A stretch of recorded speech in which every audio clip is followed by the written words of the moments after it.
سب سے ورجنل پکا اسلام اہل الحدیث کے پاس موجود ہے. یہ میں ڈنگے کی چوٹ پہ کہتا ہوں.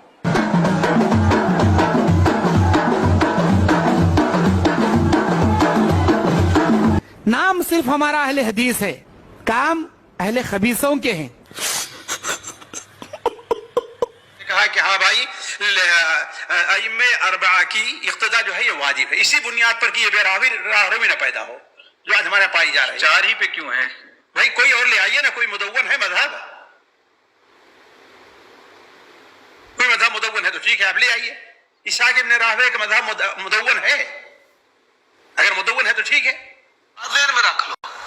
اور ائمہ فقہا جو ہیں انہوں نے شریعت سے مسائل کو اخذ کیا ہے.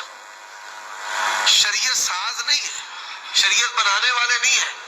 امام ابو حنیفہ رحمہ اللہ پر وحی آتی تھی کہ جس وحی کی بنیاد پر انہوں نے کسی چیز کو حلال کر دیا یا حرام کر دیا.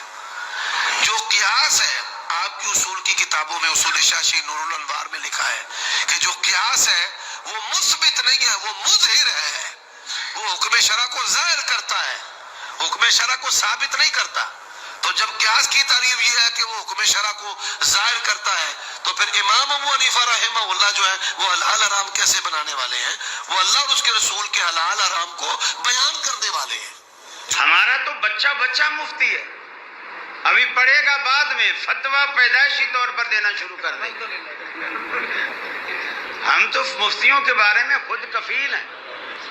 ان کا جو ہے مسئلہ وہ ہیں تقلیدی لوگ، جو امام کا مسئلہ وہ سب کا مسئلہ.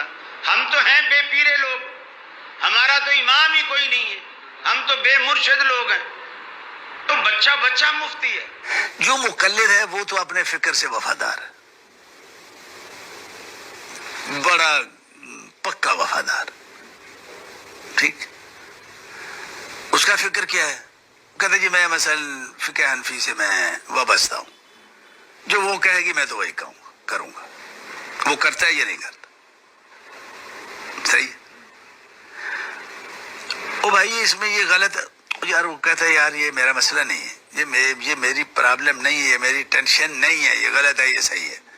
میری ٹینشن یہ ہے کہ میں نے اس کو ایسے ہی ماننا ہے، بس بات ختم، میں نے مان لی.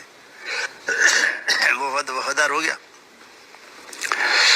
جو غیر مقلد ہے، یہ غیر مقلدیت جو ہے یہ فکر کیا ہے، اس کی حقیقت کیا ہے؟ یہ وہ ایسے ہی ہے کہ وہ سبحان اللہ کی اب تسبیحیں نکال رہے ہیں لیکن سبحان اللہ کا آپ کو پتہ نہیں ہے کہ سبحان اللہ ہوتا کیا.